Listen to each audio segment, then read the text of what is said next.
Olá, tudo bem? O assunto agora é imóveis que são comprados via consórcio. Você tem ideia de quantas pessoas compram imóvel no Brasil via consórcio? 545 mil pessoas. São dados da ABAC. Paulo Rossi, presidente da Associação Brasileira de Administradoras de Consórcios, que está aqui ao meu lado. Tudo bem, Paulo? Tudo bem, Ana. Boa tarde. É isso, né, Paulo? 545 mil pessoas compram imóvel, neste momento no Brasil, via consórcio. Sim, hoje o consórcio, na verdade, possui 3.800.000 participantes, né, em toda a sua carteira.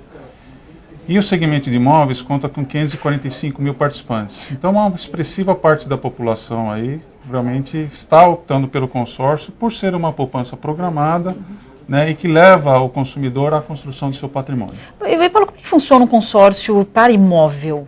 Você vai na construtora, você escolhe o teu apartamento, fala, vou pagar com consórcio. Aí você pega uma carta de crédito, como é com o banco? Como é que é? Na verdade, o consumidor tem que identificar uma administradora de consórcios devidamente autorizada pelo Banco Central do Brasil. A administradora lá vai ter grupos com faixas de crédito. O consumidor vai identificar qual que é o crédito que ele deseja, correspondente àquele imóvel que ele tanto almeja. Aí ele vai aderir a um grupo de consórcios e vai participar desse grupo de consórcios como um consórcio de automóvel, por exemplo. Vão haver sorteios, vão haver lances, e o consorciado, para fazer jus ao seu crédito, ele vai ter que ser exatamente contemplado por sorteio ou por lance. Entendi. Assim que ele for contemplado, ele vai pegar essa carta de crédito e vai no mercado de imóveis, escolher o seu imóvel e fazer, se Deus quiser, um bom negócio. Tem limite essa carta de crédito? Sei lá, só vale para imóvel no máximo de R$500 mil? Tem algum limite? Não, na verdade quem fixa essas faixas de crédito é a própria administradora. Então no mercado nós vamos encontrar créditos das mais faixas variadas. Pode ser de 30 mil e tem administradoras que trabalham até 800, 900, 1 milhão de reais. Olha mesmo? Quer dizer que tem gente rica que compra imóvel via consórcio. Exatamente. Hoje, predominantemente, nós temos as classes A e B comprando consórcio. Então, o grande desafio das administradoras hoje é realmente buscar os consumidores das classes C e D, que são essas classes emergentes que estão chegando aí com muita vontade de consumir. E Paulo, me diz uma coisa, quanto é que estão os juros para comprar um imóvel via consórcio? Na verdade, o consórcio no consórcio não há cobrança de juros. Há cobrança de uma taxa de administração. De quanto está essa taxa? Olha, essa taxa de administração, cada administradora fixa a sua taxa, tá? Mas geralmente, se a gente pegar um grupo aí mais ou menos de 150 meses, a taxa de administração é mais ou menos em torno de 20%.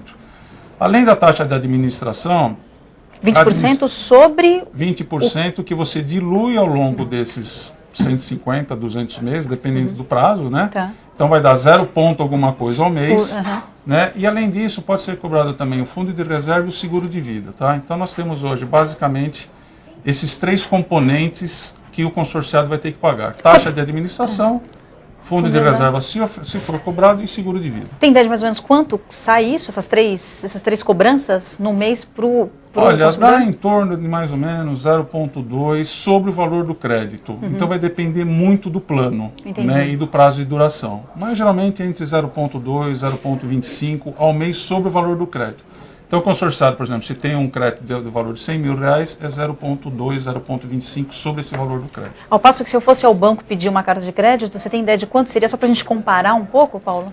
Olha, hoje nós temos aí realmente planos de financiamentos mais variados possíveis em bancos, né? Hoje geralmente é se cobrado aí no mínimo de 10,5% a 12% ao ano. Né, enquanto que o consórcio cobra de 0,2, 0,25 ao mês. Ou seja, comparado o consórcio ao plano de financiamento, realmente é um plano bem mais barato. Qual que é a desvantagem do consórcio no quesito imóvel, Paulo? Olha, é exatamente a questão de que o consorciado tem que esperar para ser contemplado. Então, o consumidor tem que identificar perfeitamente o perfil dele.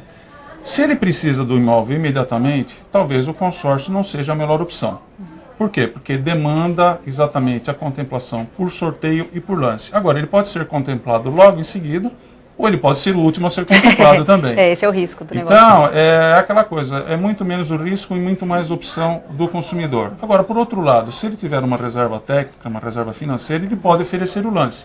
Se o lance dele for o vencedor, então ele faz jus ao recebimento daquele crédito, então ele vai no mercado e vai barganhar a compra daquele imóvel. Ele pode, é como se ele tivesse um dinheiro à vista.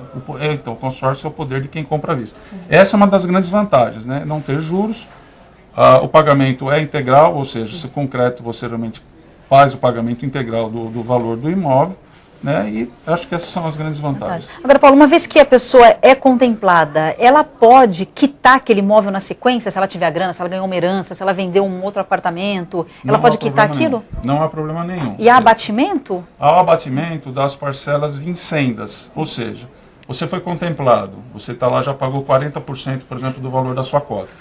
Restam-lhe 60%. Você pode pegar esse valor que você falou, de uma herança.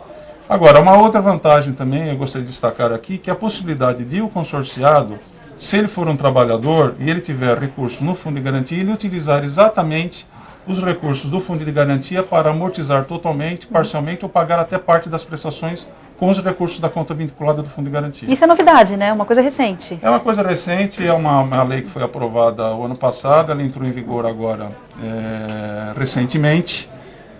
E já nós temos aí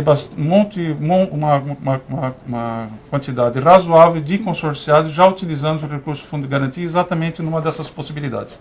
Agora, essas três novas, vamos dizer assim, conquistas do consumidor, ela vem se somar a outras que já eram permitidas no consórcio de imóveis.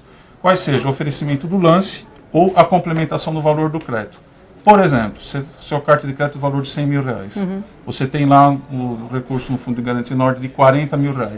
Se você obedecer aquelas condições fixadas pelo conselho curador e pelo agente operador, no caso a Caixa, você pega esses R$40 mil mais os 100 mil do valor da sua carta de crédito e você compra um imóvel de R$140 mil. E esse valor da carta de crédito, ele, uma vez fechado, ele é fechado? Ou, por exemplo, achei agora um imóvel de 200 mil e minha carta de crédito é 80 mil. Dá para negociar essa carta de crédito, Paulo? Olha, essa carta de crédito, na verdade, se for do valor de 80 mil, você vai poder comprar um imóvel de 80 mil. Agora, você pode complementar ela com esse exemplo que eu te dei, com os recursos do fundo de garantia, por exemplo. Paulo, muito obrigada por ter vindo ao Economia. Até uma próxima conversa. Muito obrigado, Anny, pela atenção. E obrigada a você também que acompanhou mais essa entrevista aqui no Economia. Dessa vez a gente falou sobre imóveis via consórcio. Eu te espero no próximo bate-papo. Até lá.